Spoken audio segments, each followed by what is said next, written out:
Greetings, and welcome to the Boston Beer Company fourth quarter 2025 earnings call. At this time, all participants are in a listen-only mode. A question-and-answer session will follow the formal presentation. If anyone should require operator assistance during the conference, please press star zero on your telephone keypad.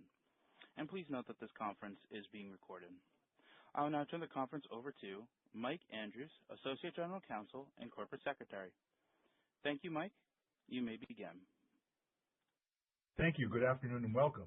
This is Mike Andrews, Associate General Counsel and Corporate Secretary of the Boston Beer Company. I'm pleased to kick off our 2025 fourth quarter earnings call. Joining the call from Boston Beer are Jim Koch, Founder, CEO, and Chairman, and Diego Reynoso, our CFO. Before we discuss our business, I'll start with our disclaimer. As we state in our earnings release, some of the information we discuss and that may come up on this call reflects the company's or management's expectations or predictions of the future. Such predictions are forward-looking statements. It's important to note that the company's actual results could differ materially from those projected in these forward-looking statements. Additional information concerning factors that could cause actual results to differ materially from those in the forward-looking statements is contained in the company's most recent 10-Q and 10-K. The company does not undertake to publicly update forward-looking statements, whether as a result of new information, future events, or otherwise. I will now pass it over to Jim to share his comments. Thanks, Mike. I'll begin my remarks this afternoon with an overview of our strategy and operating results before turning the call over to Diego to discuss our supply chain, fourth quarter results, and 2026 financial outlook. Immediately following Diego's comments, we'll open the line for questions. As I look back on 2025, I'm pleased with how our operational discipline enabled us to deliver on our financial commitments in a challenging industry volume environment. Our 2025 depletions were down 4%, in line with the overall beer industry. Our disciplined, fewer things better innovation approach drove a successful national launch of Sun Cruiser, which is both revenue and margin accretive. Efficiency improvements across our breweries and our productivity agenda drove 410 basis points of gross margin expansion, allowing us to increase brand investment meaningfully. Our business continued to be highly cash generative, with 2025 free cash flow of $216 million, or $19.72 per share, which allowed us to repurchase $200 million in shares in 2025. Looking ahead into 2026, we expect industry volume headwinds to continue. As I previously discussed, consumers are tightly managing their budgets given economic uncertainty, and there is pressure on the Hispanic consumer. Moderation trends are also having an impact on demand, and in certain states, hemp-derived beverages are competing for shelf space and drinkers, despite recent federal regulations which restrict their availability after November 2026. We continue to see long-term growth opportunities in the Beyond Beer category, which is 85% of our total company volume and where we are the industry's second largest player. From 2019 to 2025, driven by growth in hard tea and hard seltzers, the Beyond Beer category has doubled in volume and now represents 9% of total U.S. alcohol consumption. We expect that Beyond Beer's volume and share of the category will continue to grow as the drinker is younger and more diverse than traditional beer. We believe beer companies are the best positioned to service the Beyond Beer category as they have the production capabilities to produce these beverages, and beer wholesalers have the infrastructure to service them. The Boston Beer Company's innovation capabilities, manufacturing infrastructure, best-in-class sales force, and strong wholesaler relations provide a meaningful competitive advantage. This is reflected in the performance of Sun Cruiser, which was among the top volume gainers in RTD spirits in 2025 and quickly scaled into a top 5 RTD spirits brand. However, we have seen greater competition in Beyond Beer as consumers seek variety and more players enter the category. Combined with economic uncertainty, this has been a headwind for our volume performance. We continue to believe that the macroeconomic environment is a significant driver of weaker alcohol consumption trends and the deceleration in our leading brand, Twisted Tea's performance.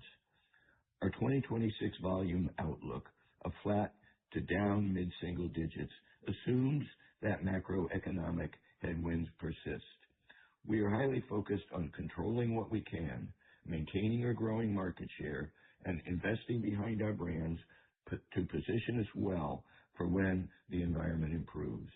Our priorities for the year will be supporting our full portfolio of brands through advertising and local in-market execution investments, developing margin-accretive innovation, and driving margin improvement through productivity.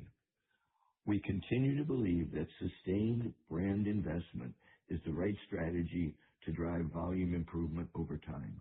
Building on our initiatives we began in 2025, we will continue reinvesting in our brands with new creative, additional compelling partnerships, activation around key events, including the World Cup, and investing alongside our wholesalers in local market activation. We're partnering with some of our wholesalers to increase local brand building capabilities and improve execution on the shelf. This includes shared development of grassroots marketing plans and on-premise promotions, sampling local radio and billboard advertising. With respect to innovation, we continue to prioritize high-growth, margin-accretive opportunities. In 2026, we are focused on scaling Sun Cruiser in its second year of national availability while expanding the distribution of Sinless vodka cocktails to additional states following a successful test launch in 2025. Sinless is a very lightly carbonated vodka-based RTD cocktail with 0 sugar, 0 carbs, and less than 100 calories per can. It is positioned as guilty of flavor, free of sugar and carbs, and targets incremental consumer segments that complement our core brand portfolio. We've made strong progress across our margin enhancement initiatives, which Diego will discuss further in his remarks. This has been a multi-year effort across the organization, and I'm pleased that we've delivered margin improvement faster than we expected in this difficult operating environment. In addition to margin improvement, these initiatives have enabled us to achieve record high customer service levels in 2025 and lower our inventory days on hand. Our efforts across procurement savings, brewery efficiency, and waste and network optimization will continue in 2026, and we're also in the early stages of adding revenue management capabilities to provide further long-term margin benefit. I'll now provide an overview of our brand performance and plans for 2026. In terms of depletions, we're encouraged by the strong consumer reception to Sun Cruiser, a third consecutive quarter of growth in Angry Orchard and Dogfish Head, and positive drinker reception to our higher ABV offerings. Our larger brands continue to be impacted by the headwinds I discussed earlier, particularly Twisted Tea that over-indexes with lower-income households and Hispanic drinkers. After starting the 2025 year with growth, Twisted Tea was down 6% in dollar sales in measured off-premise channels for the full year 2025 in an FMB category that was down 4%. The brand gained distribution in 2025 but declined in velocities, driven by category headwinds, a decline in features and displays, and some interaction with Sun Cruiser and its competitors. Single serve continues to perform much better than large packs, which tells us that consumer interest in the brand remains strong. We are working hard to ensure Twisted Tea maintains its fair share of display space. Numerator data shows approximately 20% of the drop in Twisted Tea is due to the vodka tea category, which includes Sun Cruiser. To the extent that Sun Cruiser sources volume from Twisted Tea, this is revenue and margin accretive for us. Despite some headwinds, Twisted Tea is the number 10 brand family in the overall beer market and remains the clear leader in malt-based hard tea with over 85% market share. We're encouraged by the performance of Twisted Tea Light and the high ABV Twisted Tea Extreme, which have seen growth in velocities and have room to gain additional shelf space. Our 2026 plans include increased advertising investment with strong creative and local activation, adding new partnerships and launching new pack sizes and Twisted Tea Extreme flavor innovation. Twisted Tea has a unique and clear brand voice and attitude, and our advertising plans include continuing to run our high-performing Tea Drop national ads across many category entry points, including sports, ski slopes, beaches, lake and pool, complemented with in-store display programs. We'll also be adding always-on media for Twisted Tea Light and Twisted Tea Extreme. In 2026, we are expanding our partnerships that are most relevant to our drinkers, such as Barstool's Pardon My Take, the #1 sports podcast, DraftKings, WWE Wrestling, Country Music's Chase Matthew, NASCAR, AMA Supercross and Motocross Racing, and Realtree Camo. Lastly, we continue to increase our investment in Hispanic and Spanish language brand content, including new media and digital content to widen the brand's appeal. With respect to pack sizes, we're expanding the rollout of our entry-level price point 4-pack, launching a 16-ounce can for C-stores to add a lower price point in addition to the current 24-ounce can, and adding a 24-can value pack. Building on the success of our high ABV offerings, we've added a Twisted Tea Extreme variety pack that was launched in early 2026. Twisted Tea Extreme Lemon and Blue Raz are the #1 and #2 largest FMB growth SKUs in convenience, and to further capitalize on the high ABV trend, we'll be launching new Extreme singles flavors, Long Island Iced Tea, Fruit Punch, and Tropical Punch. Our goal for 2026 is to improve share and grow volume in the overall hard tea category through showing progress in Twisted Tea and growing Sun Cruiser. We're very excited about the outlook for Sun Cruiser, which grew volumes over 300% from 2024 to 2025 and is expected to make a strong contribution to our hard tea portfolio this year. Sun Cruiser was built in the on-premise channel, where in some markets it represents over 40% of the brand's volume. We believe this is the right way to drive trial and build the brand, and are pleased that Sun Cruiser is the leading RTD spirits and lemonade brand in on-premise bars and restaurants, according to Nielsen. Bartenders have been and continue to be a very important influencer group for Sun Cruiser. Sun Cruiser continues to expand its off-premise distribution, but given its strong presence in on-premise and independence, measured off-premise data still only reflects a portion of the brand's total volume.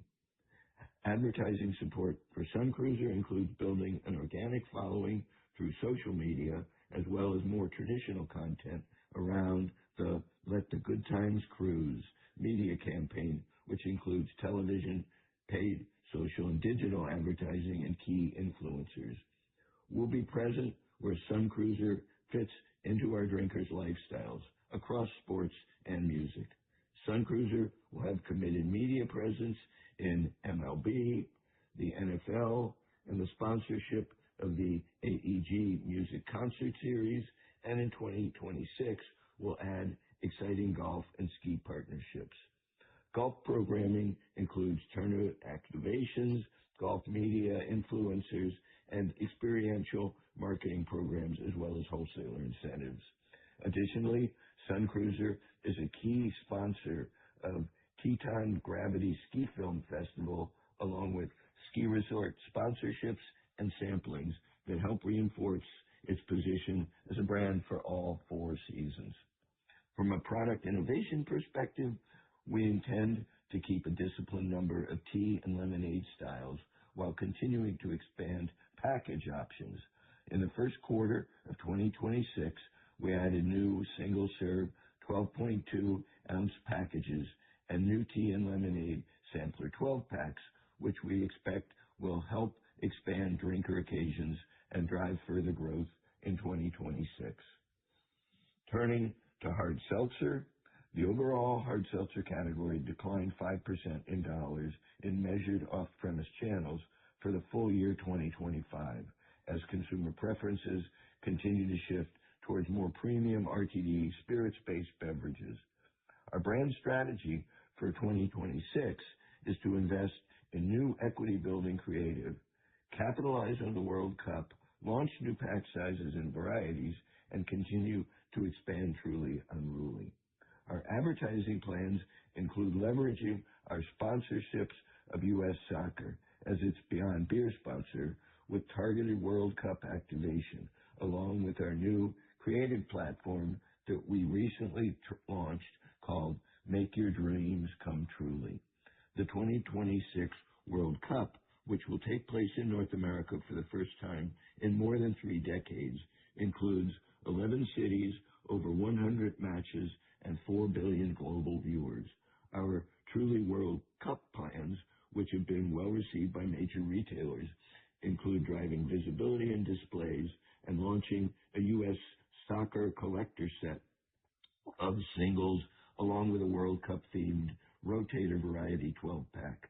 In addition, we have significant local investments in the 11 host cities, including local media and retail program. High ABV offerings continue to be a bright spot in hard seltzer, and Truly Unruly has grown to a 3% volume share of hard seltzer. Based upon drinker demand, we added a new Truly Unruly variety 24-pack in 2026. In cider, Angry Orchard has returned to growth behind a combination of new positioning and creative and a strong Halloween program, which included Friday the 13th movie-themed advertising, promotions, packaging, and displays. Importantly, Angry Orchard's success comes from driving growth of the core offerings. Our beer brands, Samuel Adams and Dogfish Head, have combined to hold share in a challenging craft beer category. During the first quarter, we are excited that Samuel Adams will begin programs and promotions as well as launch limited edition packaging to help celebrate America's 250th anniversary. For Dogfish Head, we're particularly pleased that Dogfish Head's Grateful Dead beer collaboration and the brand's Minute Series IPAs have helped fuel Dogfish Head's return to growth. In summary, I'd like to thank our Boston Beer team and our distributors and retailers for their continued support. I'm encouraged by the progress we made in 2025 amid a dynamic environment. While consumers remain cautious and the near-term outlook is still challenging, I'm confident in our operating plans for 2026. We're continuing to invest in our brands. We're building a strong innovation pipeline, and we're highly focused on our multi-year productivity initiatives. Importantly, we're focused on controlling what we can control. We're executing in the marketplace to improve share trends and expand our margins. These efforts, along with our innovation capabilities, strong sales force, and unique culture, position us well for a successful long-term future. I'll now pass the call to Diego for a detailed review of the fourth quarter and our 2026 guidance. Thank you, Jim. Good afternoon, everyone. 2025 was a year of continued progress for Boston Beer in a dynamic industry environment. Disciplined execution and supply chain efficiency enabled us to meet or exceed our financial commitments, including very strong gross margin outperformance. This margin upside enabled increased investment in advertising support for all our brands, while still delivering EPS ahead of our guidance. Cash conversion was strong, with $270 million in operating cash flow, and we ended the year with $223 million in cash and no debt. 2025 revenue was down 2.4% year-over-year, driven by shipments down 4.7% and 2.3 percentage points of positive price and mix. Price realization for the year was within our prior guidance of 1% to 2%, with the remainder being positive mix. We delivered 410 basis points of gross margin expansion, with gross margin reaching 48.5%, inclusive of $10.1 million in tariff costs. Excluding contractual prepayments and shortfall fees, the gross margin was 50%. This is the highest full-year gross margin rate since 2019. EPS of $9.89 was up 4.7% year-over-year, excluding prior year impairment and one-time contract settlement charges. This EPS growth was inclusive of a $61 million increase in advertising spend, while general and administrative expenses were flat. Turning to the fourth quarter results, depletions decreased 6% and shipments decreased 7.5% year-over-year, primarily driven by declines in our Twisted Tea, Truly Hard Seltzer, and Sam Adams brands that were partially offset by growth in the Sun Cruiser, Angry Orchard, and Dogfish Head brands. As we expected, volumes slowed sequentially in the fourth quarter from the third quarter. Twisted Tea volumes continue to be soft, and Sun Cruiser continues to show strength, but at a lower contribution in the fourth quarter due to seasonality. We believe distributor inventory of 4 weeks on hand as of December 27, 2025, is at an appropriate level for each of our brands. Revenue for the quarter decreased 4.1% due to lower volume, partially offset by increased pricing and favorable product mix. Gross margin of 43.5% increased 360 basis points year-over-year. Gross margin primarily benefited from improved brewery efficiencies, procurement savings, price increases, and product mix, as well as lower inventory obsolescence. These factors were partially offset by inflationary and tariff costs and increased import volumes. Advertising, promotional, and selling expenses increased $8.4 million, or 6.0% year-over-year, primarily due to incremental brand, media, and local marketing investments of $8.0 million, with the remainder driven by higher freight costs. General and administrative expenses for the fourth quarter increased $4.5 million, or 9.4% year-over-year, primarily due to increased salaries and benefits costs. We are continuing to execute on our 3 buckets of multi-year savings projects ahead of our initial timing expectations. We saw significant benefit in 2025 and have more savings to come in 2026, albeit at a lower rate. To be specific, in brewery performance, we continue to see improvements in OEE driven by process improvements, which help to increase our internal production capacity. In the fourth quarter, we produced 99% of our domestic volumes internally, compared to 85% in the fourth quarter of last year. Full year 2025 domestic internal productions increased to 86% of our volume, compared to 74% last year. In 2026, we expect to continue increasing the rate of in-source production, but at a smaller year-over-year benefit due to achieving a high in-source percentage in 2025. In procurement savings, our fourth quarter results benefited from lower negotiated pricing on certain packaging and ingredients. As discussed previously, procurement savings initiatives are the area where we have made the most progress over the last 2 years.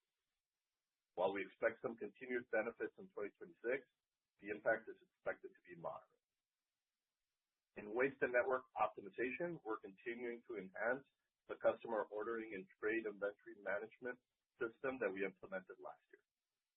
These efforts helped us achieve record high customer service levels that resulted in lower inventories internally and which helped improve our cash flow. In addition, we reduced obsolete inventory 71% in the fourth quarter and 48% for the full year. In addition to our 3 buckets of savings, we are beginning to add revenue management capabilities as part of our margin agenda. These efforts are in early stages in 2026, with a more meaningful contribution expected in 2027. Turning to our 2026 guidance, our fiscal week depletion trends for the first 8 weeks of 2026 have declined 3% from 2025.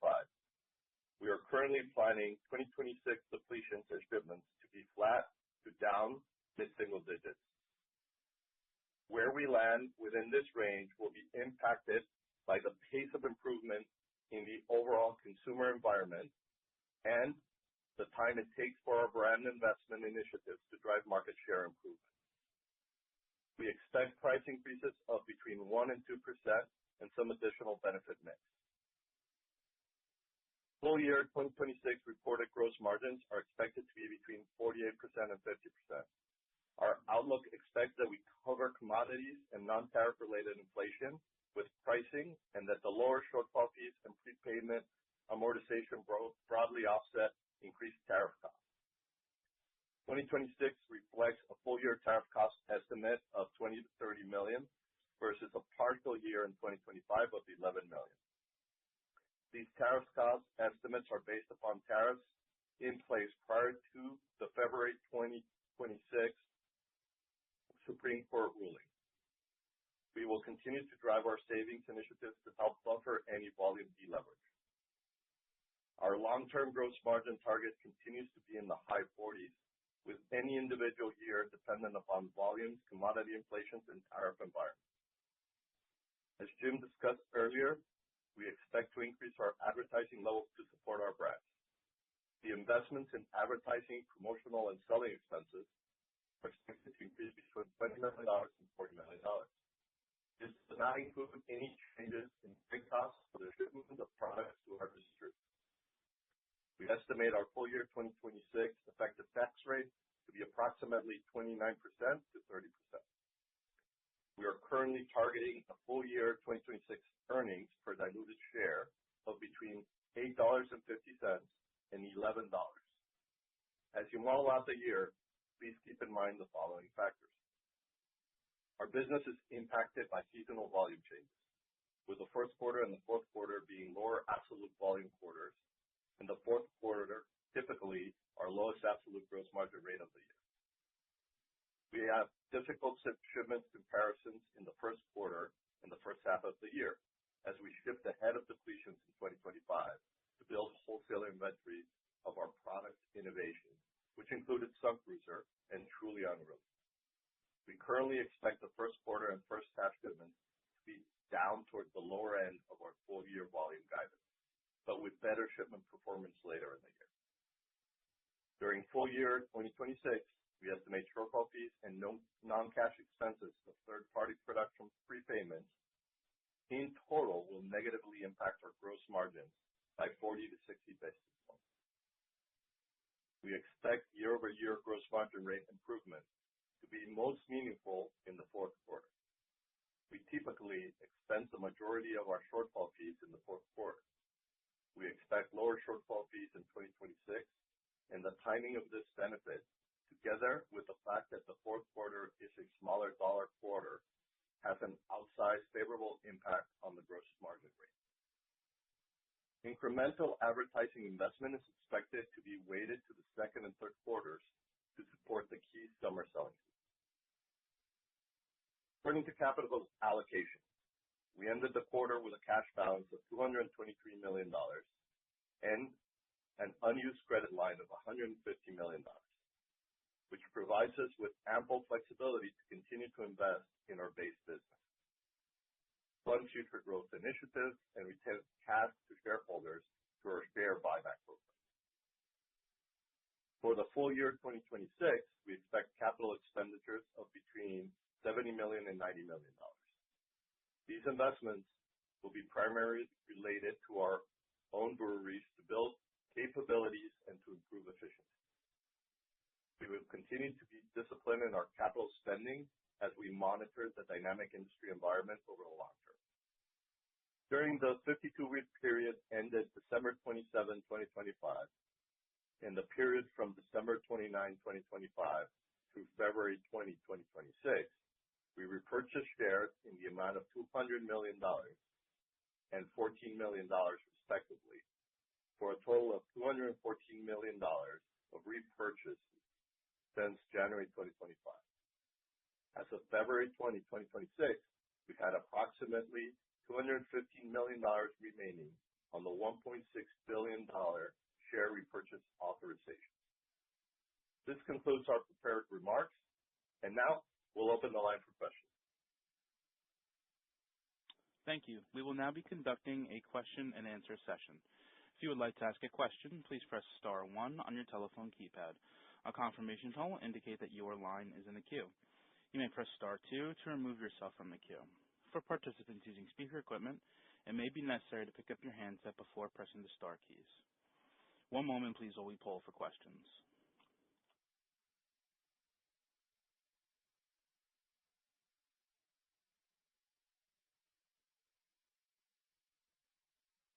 And the first question comes from the line of Peter Grom with UBS. Please proceed with your question. Thank you, guys. Good evening. Hope you're doing well. So 2 questions from my end, maybe one on the gross margin outlook. I would love to understand what you're embedding or expecting as it relates to kind of underlying inflation. I'm sure you're aware of what one of your competitors outlined as it relates to aluminum and the Midwest premium. So just curious what impact that may be having on your margin target looking ahead. Yeah, thank you for the question. So as you probably know, we do not hedge in aluminum. We've seen the aluminum Midwest premium continue to grow. So we are expecting a little bit of inflation, but not as much as we've had in the past. And that's kind of what we built into next year's margins. Okay, great. And then, I was hoping to get some perspective just on the year-to-date performance and just it's running a bit better than what you delivered last year, as it relates to depletions, certainly better than what you saw in 4Q. So just as we, just based on what we've seen, do you have a view on why the category seems to be doing better thus far? And maybe just, as we think about the path forward, what are you expecting in terms of category growth from here? Thanks. Okay, so I'll start giving you our numbers, and then I'll hand it off for Jim for the category view. So in our case, the biggest difference at the beginning of the year is the improvement in trends for Twisted Tea. And we're continuing our support of the brand and our investments, and we feel pretty good about how we started the year. From a category point of view, I'll hand it over to Jim to give his perspective. Thank you. Peter, the category's clearly gotten better in the last, call it 2 months. Maybe it started in December, and we're basically seeing beer category trends maybe 2 or 3 points better than they were in 2025. 2025 was just in some ways kind of a black swan year. I don't think anybody in the industry expected beer to be down over 5%. And I think we all went into the year thinking it was kind of going to be down 2%, which would be consistent with the previous 5 years of, up and down through COVID. And then it turned out to be down a whole lot more without, obvious clear explanations for it. So I'd have to say that the improvement is certainly welcome. I wish I could tell you what was going on. I think there's been some, moderation in the clamor around health and alcohol causes cancer. We had the government guidelines come out and be pretty much consistent with previously. It said it's okay to drink, just don't drink too much. I think that might have been helpful. Maybe the Hispanic community has adjusted to some of the, the new realities and found ways to come back and be visible and go to the stores and, not send their kids to buy things. So there's some of that perhaps. I think the bloom is a little bit off the rose with hemp, partly because of what happened in November, and the hemp loophole, so-called, being closed. So that might have contributed to it.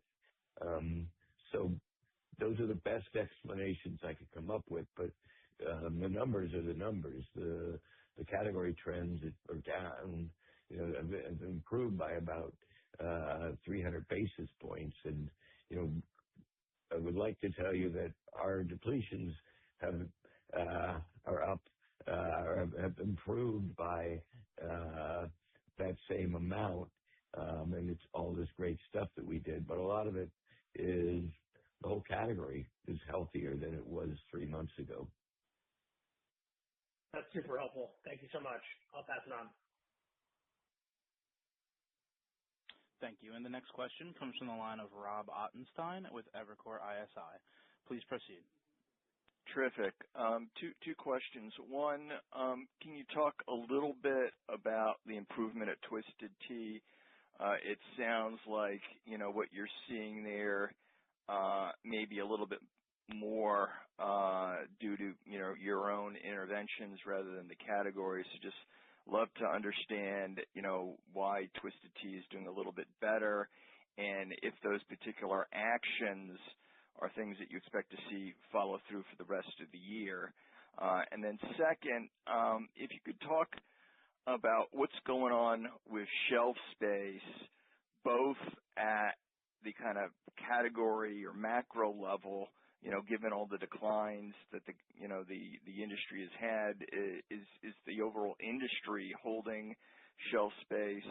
And then how are you doing on the shelf space side, particularly in terms of, both beer as well as, the beyond beer area and the key brands?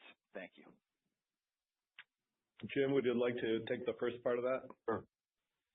Absolutely. I think we do feel good about some of the actions that we started taking towards the end of last year with respect to Twisted Tea. We did some diagnosis and we found that our pricing might have been too aggressive in certain markets, in certain packages, in certain channels, primarily 12 packs in supermarkets and maybe 20-25% of the markets. And we've worked with our wholesalers to fix those.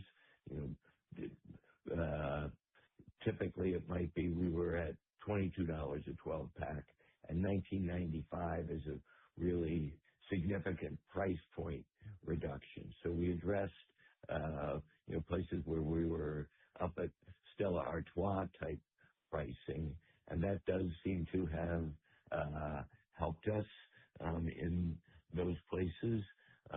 We have also been more aggressive in pushing Twisted Tea Extreme and Twisted Tea Light, both of which are growing pretty nicely. And a little bit of, just trying to get displays back, because we lost some displays to RTDs, and we've been mildly successful in doing that. So there have been some direct actions, and those will continue in 2026.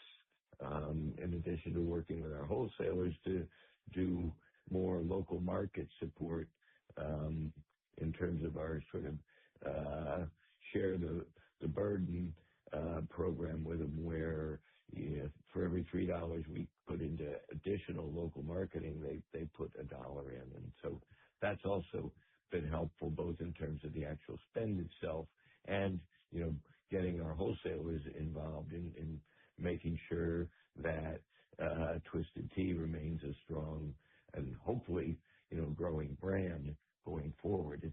Twisted Tea is the number 10 brand in beer, and for a lot of our wholesalers, it's in the top 5 or 6 brands. So it's important to them, and they've gotten engaged with that. In terms of your second question of shelf space, roughly, well, for the industry, there has been some erosion of shelf space, though, the erosion of beer shelf space has gone to RTDs, and while they are liquor-based, they kind of live and operate as beer, the same type of packages, same sort of price points.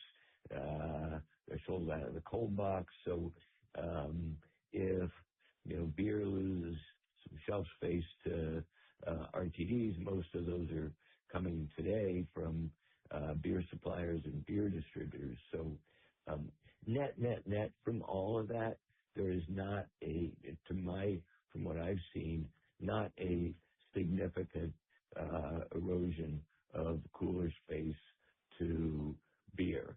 The possible exception would be in those states where hemp-based beverages have become really strong.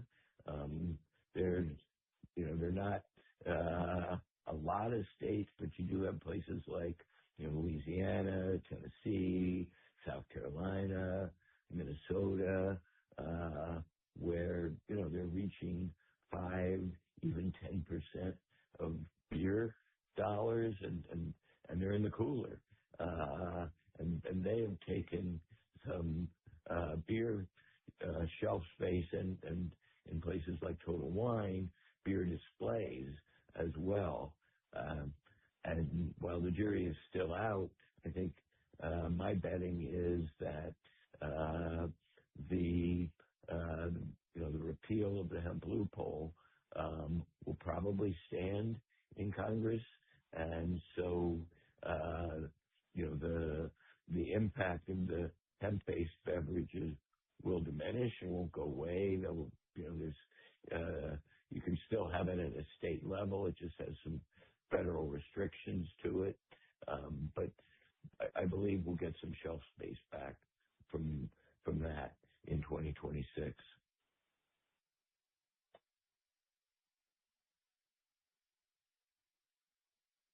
Thank you. And the next question comes from the line of Filippo Falorni with Citi.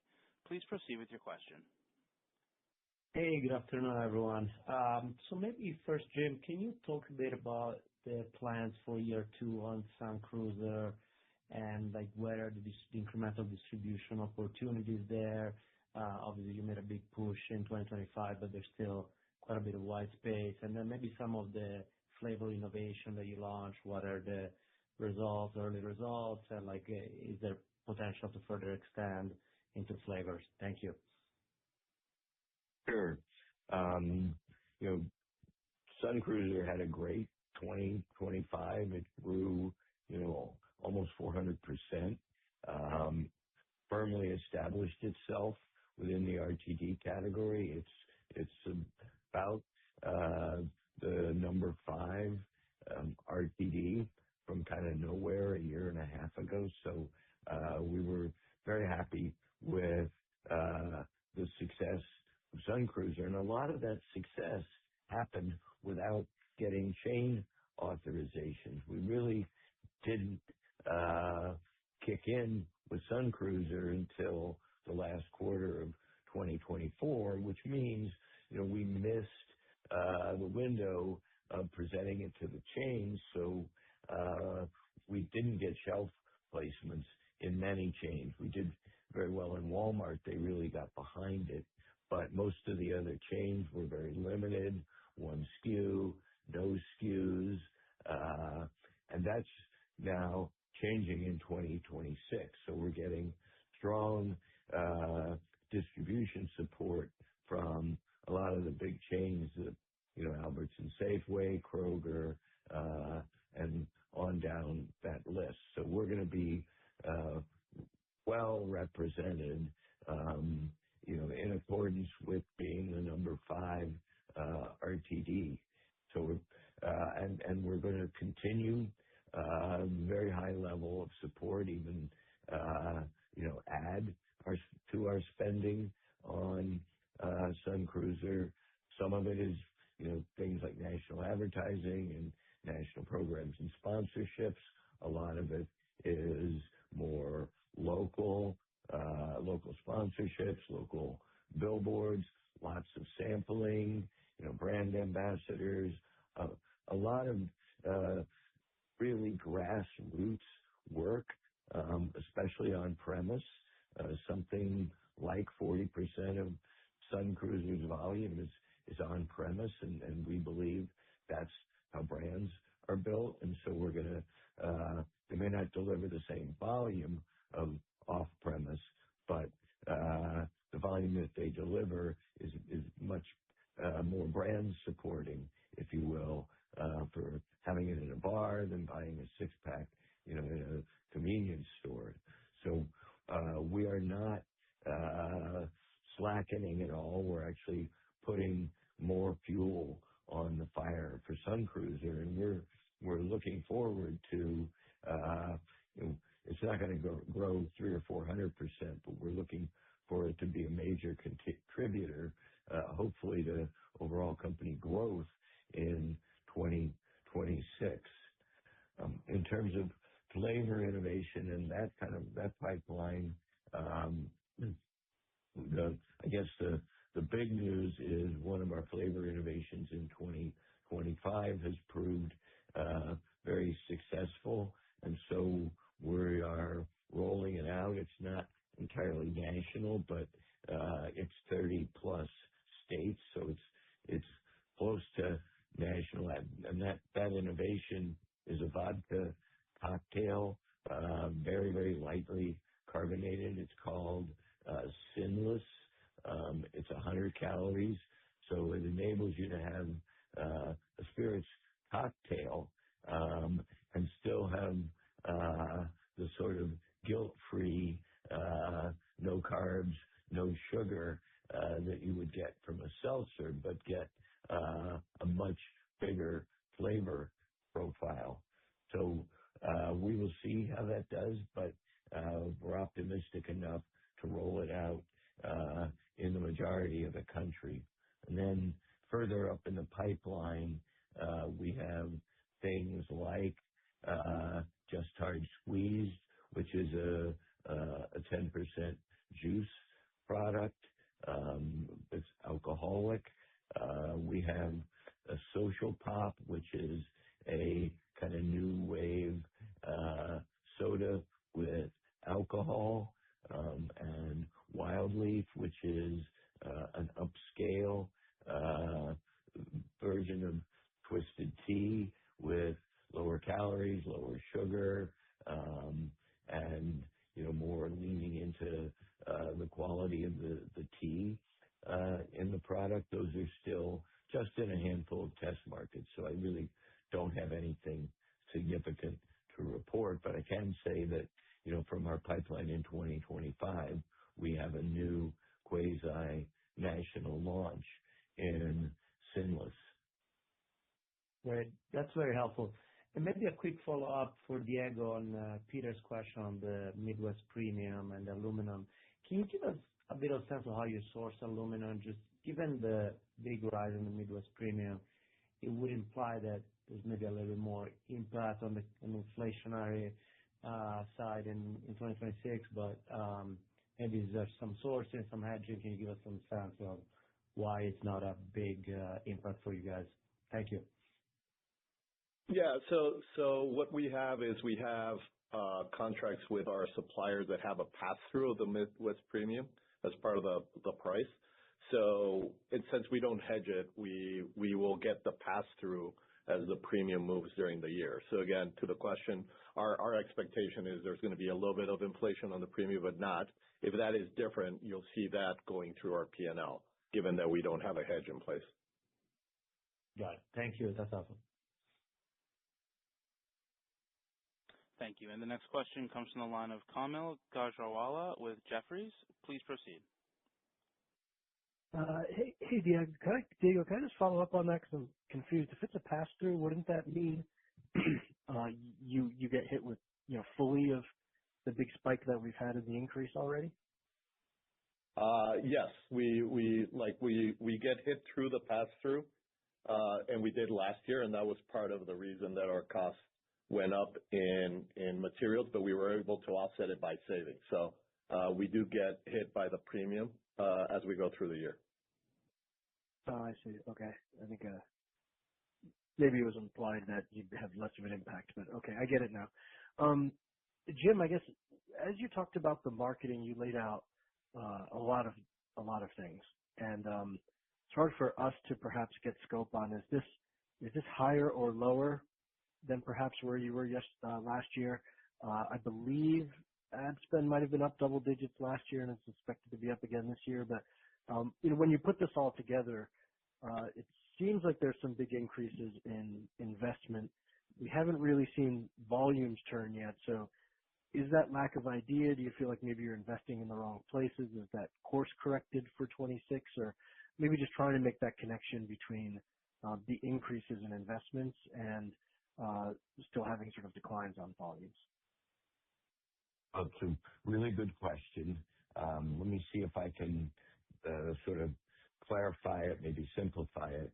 When we think of investing behind our brands, it's sometimes we use media as a term, but more appropriately, you should think of it as brand support, of which media is a component, but and probably the biggest, but there's a whole lot of other stuff that we have, which you could think of as more sort of local market execution, including salespeople, and including the point of sale that they put up and that, accompanies them as an expense. It includes a lot of, local sponsorships. It includes things like sampling teams, brand ambassadors, distributor incentives. It's a fairly long and diffuse list of things. And, media is only, I don't know, depending on how you want to run the numbers, 25, 30, 35% of it. But the other is a whole bunch of little stuff of, what is meaningful to us that drives local market execution. And that's, our brands have kind of been built with a lot of grassroots efforts since, day one when, I was selling the beer from bar to bar. I mean, to get to your second question, well, how come we're spending all this additional brand support money and we're still declining? I think it's a really good question, and believe me, it's one that I ask, and to make sure that we're not wasting a lot of money on this. I guess in total we were down last year 4%. The overall beer category was down a little more, like 5.5. So I think some of it was spent to do that, and a significant amount of the increase in 2025 was spent behind Sun Cruiser. And I view Sun Cruiser as it's a strong brand now in a category that's growing double digits.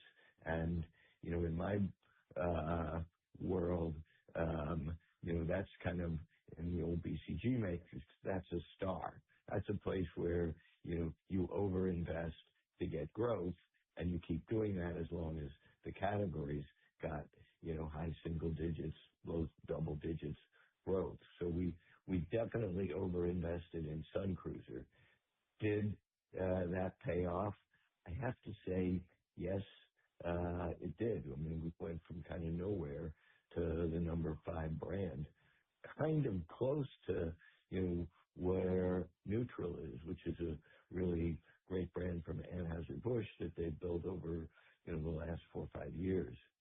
And we were able to do that in a year and a half. Got it. Thank you. It's helpful. And the next question comes from the line of Eric Serrata with Morgan Stanley. My apologies. Nadine Sarwat with Bernstein. Please proceed with your question. Hey, guys. Thanks for the questions. Two for me. First one on tariffs. I know you guys guided to the $20 to $30 million of costs for this year. Can you just remind us what items are driving this and then how that impact is going to be phased throughout the year? And then second question on gross margins. If I remember correctly, I think you guys said to get to the 50% or above point would require top-line growth. So it is a pleasant surprise to see that 50 included at the top end of the range here. Could you just give us the building blocks for the gross margin guidance in particular? What would you need to get to the high end of the range versus the low end? You guys went through a similar exercise for the top line for us, which was very helpful. So any color on that for gross margins would be appreciated. Thank you. Perfect. So let me start by tariffs. So as we laid out 20 to 30, if you remember last year, we had bought a lot of products already. So the big impact of tariffs last year was in the back end of Q3 and Q4. So therefore, the year-to-year impact will be bigger at the beginning of the year, particularly in Q2, just given the size of the volume. If you break down what includes in that is aluminum is a big piece of that, and as of now, that's still in place. POS coming particularly from China is a piece of that, and we also have ingredients, sugar, and for our RTD, for example, that are coming from other countries, specifically Canada, that are part of it. So that's why we've decided to leave as the tariffs at the beginning of February until we see exactly what pieces might change. As I mentioned right now, the aluminum piece, for example, which is the biggest piece, has not changed. So we will provide better guidance once we have more clarity on what's going to be the tariffs going forward.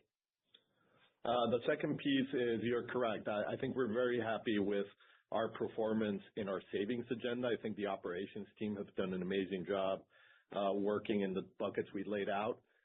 As we included in our statement before, we are adding revenue management as another bucket. We are going to set it up in the back end of 2025 we started, but 2026 we're really going to invest against it, and we believe we're going to get some benefits this year, but really for 2027. That will help our margin profile. The second piece, as you mentioned, tariffs is a big piece of it, so how those go forward will be the second part. And then the third piece is really being able to leverage volume. So right now, if we're in the top end of our guidance, that will help us get closer to the top end of our margin guidance because volume absorption is a big piece of where the opportunity lies going forward, given that we are producing a lot of it internal at this point in time. Perfect. Very helpful. Thank you. Oh, please. Yes. Nadine, yeah, I'll add my 2 cents worth on that, which is probably literally 2 cents. I would just observe that in the past, our gross margin has been as high as 52%. So it was sort of pre the takeoff and the chaos of doubling our production during the Truly boom. And it's my aspiration to get back into that low 50%. It's not easy, but I believe we have the best supply chain team that we've ever had. We are still, kind of in the middle, maybe in year 3 of a 5-year lean manufacturing journey, which is showing very good results. We continue to look for high ROI capital investments in the breweries. We obviously are not cash starved, so if there's, we are actively looking for high ROI manufacturing investments. And then on the other side, in the sales, we are looking to, have the majority of our growth come from margin accretive products. So my aspiration is more than just the high 40s, and we've been there before, so I don't think it's unrealistic. Fantastic. Thank you very much. And the next question comes from the line of Eric Serrata with Morgan Stanley. Please proceed with your question. Great. Thanks for the question. Nadine beat me to the punch on the detailed tariff question. One quick follow-up housekeeping on that, and then another question. On the tariff piece, are you including in tariffs only the direct impact from tariffs, or would higher Midwest premium, which is kind of indirectly driven by tariffs, be included in your tariff bucket? I know it's a little bit of semantics, but maybe it would help us get a handle around some of this confusion around your Midwest premium exposure. And the second question would be in terms of how you're thinking about sort of midterm growth potential for Sun Cruiser, perhaps learnings from other RTDs in the space, and clearly, truly didn't grow to the moon. How you're thinking about sort of a maturation curve for Sun Cruiser, and then Jim, how you're thinking about what's the next big thing is, which I think always tends to be on your mind, or lots of little things that may become the next big thing. Thanks. Okay, I'll take the first one, and then I'll give Jim the second one. It's hard to break out exactly which is tariffs versus the premium, but the approach we've taken to break it out is we know what the tariff percentage is. So we know right now there's like a 50% tariff on aluminum. We'll take that tariff and count that as tariff. Any other movement in the Midwest premium will take us inflation. So although they're both related one to each other, that's how you break it out, is you quantify the tariff based on the actual tariff percentage and assume the rest of the movements in the Midwest premium are inflation based. They both end up in cost of goods, but that's how we break them out when we give the tariff point of view. Jim, I'll hand it off for the second part. Great. Eric, you asked about midterm prospects for Sun Cruiser, and we believe that there is certainly one more year, maybe 2 more years, but one more year of really strong growth in Sun Cruiser. We got a late start in the category, and we believe that the category itself of vodka and lemon, vodka tea and lemon-based products, that category has probably got another year of strong growth. And we started late, so we also believe that we're going to pick up share in 2026 in the category, given that we're getting disproportionate increases in our shelf space. We're getting into chains that we weren't in at all last year. And with respect to next big thing, honestly, if I knew what it was, we'd already be putting it into the market. But we do pride ourselves on being an innovative company. We're sort of built for that. We have a growth mindset.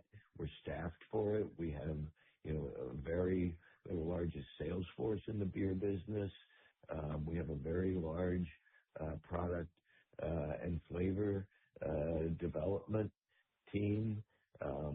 So there's a lot of stuff that we come up with, and generally putting things in the pipeline 3 or 4 a year and hoping that something is going to come out. So this year we're looking for Sinless to see if that can become the next Sun Cruiser. predict. And we're looking at some package innovation as well that we're not sure if we can make it work. So there is just this, it's in our nature to innovate and, approach things as the company we are, which is smaller and more entrepreneurial. Great. Thanks so much. I'll pass it on. And the next question comes from the line of Michael Lavery with Piper Sandler. Please proceed with your question. Thank you. Good evening. I just wanted to dig into Truly a little bit. It still had some struggles, even as White Claw's momentum has recovered and improved. Can you give a sense maybe just what your hopes for that brand are, and can it also get back to growth? Is it just managing it, to moderate or, to some of the declines, or how do you see it positioned, and what's the opportunity for any trajectory change there? I'll take that one. We look at Truly as having the potential of being, a strong and viable number 2 in the category, which it remains. There's White Claw, which is, the clear number 1 in the category. We have been kind of, honestly, a weak number 2. And I believe hard seltzer is a viable category. I believe it can be stable. White Claw's volume has actually grown, so they've done a great job, and you can see the payoff from that. We would like to get Truly to the point where it's no longer absorbing the category losses, and where maybe it's growing low single digits a year and continues to remain a big enough product to be meaningful to our wholesalers and our retailers, which it certainly is today, and off of that base grow low single digits. So we're actually investing more in it this year than we did last year. The U.S. soccer team partnership is a very big deal, and we've got promotions around the 11 cities that are sponsored, where the games are being played. They represent a big part of the U.S. population, those 11 metros. So we'd like to get it to be a stronger number 2 than it is now, with low single digits growth. No, that's helpful. And just one more on some of the innovation, looking at the drift towards some higher ABV products, both in your portfolio and more broadly. Can you give a sense? It typically appears it's a better value for the consumer, kind of more bang for the buck. If just hypothetically, or assuming the consumer isn't looking to get more intoxicated, it would have a headwind to your volumes for the same amount of the alcohol in the liquid, even if the liquid's less. Is there enough of a mixed benefit to offset that, or how do you manage that trade-off? And I realize there's competitive dynamics that drive a lot of it, but is there a way to make that trade-off work that's not as maybe apparent from a distance?